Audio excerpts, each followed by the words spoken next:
On a parlé un petit peu du BIM dans son ensemble, maintenant on va rentrer dans le détail et on va parler précisément de la maquette numérique.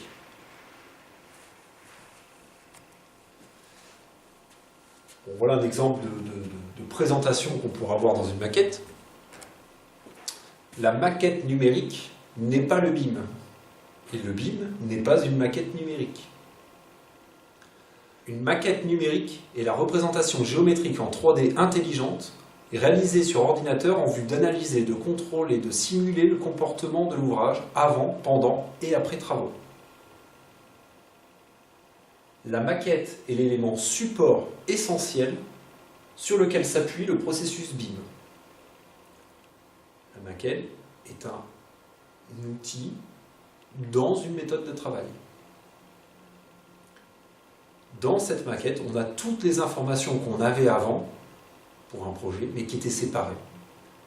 On retrouve les plans, des vues, des coupes, des façades, on retrouve le descriptif, on retrouve tous les éléments administratifs, contractuels et documents de chantier qu'on pouvait avoir dans n'importe quel appel d'offres, sauf que là, tout est formalisé sous forme de maquette numérique intelligente. Et c'est ça qui est très intéressant. Parce que cette maquette va évoluer au fur et à mesure du projet. Et on aura toujours les bonnes informations en temps réel. Si, et seulement si, la maquette est correctement renseignée par l'ensemble des acteurs.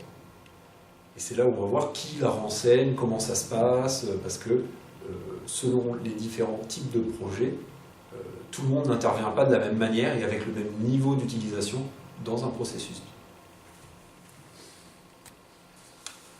Je vous passe les détails pour plus d'informations, vous pouvez me contacter. Il existe des différents niveaux de développement de maquettes avec différents niveaux de détail en fonction des différentes phases des projets.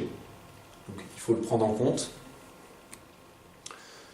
La notion d'objet concernant ce qu'on appelle la maquette intelligente, c'est la représentation digitale d'un produit ou d'un matériau. C'est-à-dire que pour ceux qui ont l'habitude de la CAO, on peut dire que l'objet BIM est l'équivalent d'un bloc. Mais avec un bloc qui a beaucoup de données techniques et de caractéristiques intégrées. Et donc c'est vrai qu'à chaque fois qu'on clique sur un objet, on a toutes ces informations, donc ça c'est assez intéressant.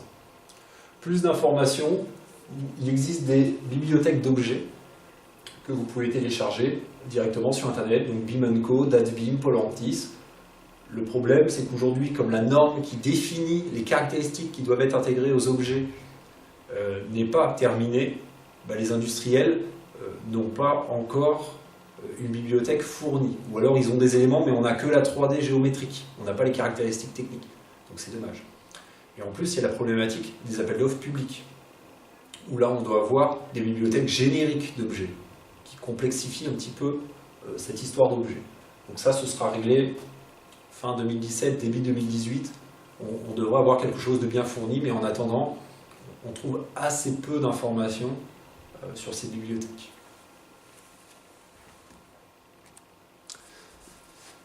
Au niveau des formats de fichiers, pour faire simple, on va imaginer qu'il y a deux types de formats de fichiers. On a des formats propriétaires d'un côté et des formats libres de l'autre. Les formats propriétaires sont les formats avec lesquels on va travailler, avec lesquels on va faire les choses. Et les formats libres, c'est les formats avec lesquels on va échanger l'information. Le format libre qu'en France, on veut développer, c'est le format dit IFC. C'est un format de fichier qui permet de s'échanger de l'information sans perdre trop d'éléments entre différents logiciels. Donc j'ai un logiciel A, je travaille dessus avec mon format A, je l'exporte en format IFC, je l'envoie à une autre personne qui l'ouvre avec un logiciel B et qui travaille dessus avec son format B.